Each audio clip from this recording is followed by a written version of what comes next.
بسم اللہ الرحمن الرحیم۔ السلام علیکم ورحمۃ اللہ وبرکاتہ۔ امید ہے اب سب ایمان۔ ایک جنگ میں حضرت عبداللہ بن حذیفہ رومیوں کے ہاتھوں پکڑے گئے اور جب اسے قید کر کے بادشاہ کے سامنے لایا گیا، بادشاہ اس سے بہت متاثر ہوا۔ بادشاہ نے اس سے کہا کہ میں تمہیں اپنی آدھی سلطنت حکومت دوں گا، بس تم عیسائی بن جاؤ۔ بادشاہ نے یہاں تک کہا کہ میں اپنی بیٹی کی شادی تم سے کر دوں گا، لیکن شرط یہ ہے کہ اب عیسائی بن جائے۔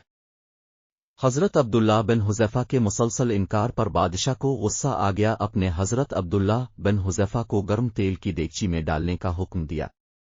جب وہ جلاد حضرت عبداللہ بن حذیفہ کو لے کر جانے لگے تو راستے میں وہ رونے لگے۔ جلادوں نے رومی بادشاہ سے کہا کہ یہ ساتھی رو رہا ہے، لگتا ہے وہ تمہاری سزا سے ڈرتا ہے۔ چنانچہ بادشاہ نے حکم دیا کہ اسے میرے پاس واپس لاؤ۔ جب وہ حضرت عبداللہ بن حذیفہ کو بادشاہ کے پاس واپس لائے تو بادشاہ نے اس سے پوچھا کہ تم کیوں رو رہے ہو؟ بادشاہ نے اس سے کہا کہ تمہیں موت سے ڈر لگتا ہے، اس لیے تم رو رہی ہو۔ میں تمہیں بتا چکا ہوں کہ میں تمہیں اپنی آدھی سلطنت دیتا ہوں اور تمہاری شادی اپنی بیٹی سے کر دیتا ہوں، بس ایک عیسائی بن جاؤ۔ تو حضرت عبداللہ بن حذیفہ نے رومی بادشاہ کو جواب دیا، وہ اصل میں الفاظ نہیں تھے، وہ ہم سب مسلمانوں یہ اس کے الفاظ تھے۔ وہ موت مومن کے لیے سب سے بڑا تحفہ ہے۔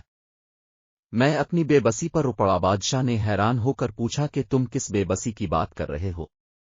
صحابی نے جواب دیا کہ میری بے بسی یہ ہے کہ میرے پاس صرف ایک جان ہے، اگر مجھے تیل میں گرا دیا جائے تو وہ روح خاک ہو جائے گی۔ کاش میری زندگی میں جتنے بال میرے جسم پر ہیں میں اپنی ہر جان اللہ پر قربان کر دوں۔ آج مرنے کا مزہ نہیں آتا، اس لیے رو رہا ہوں۔ حضرت عبداللہ بن حذیفہ سے یہ سن کر بادشاہ حیران ہوا۔ بادشاہ نے کہا بس مجھے چوم لو، میں تمہیں آزاد کر دوں گا۔ حضرت عبداللہ بن حذیفہ نے کہا کہ جب تم میرے ساتھ قیدیوں کو رہا کرو گے تو میں تمہیں بوسہ دوں گا۔ جو اس کی جان لینے والا تھا وہ صرف ایک بوسے کے بدلے اپنے تمام دشمنوں کو آزاد کرنے پر راضی ہوا۔ جب حضرت عبداللہ بن حذیفہ نے اب بادشاہ کو بوسہ دیا تو اپنے ساتھ اپنے تمام قیدیوں کو آزاد کر دیا۔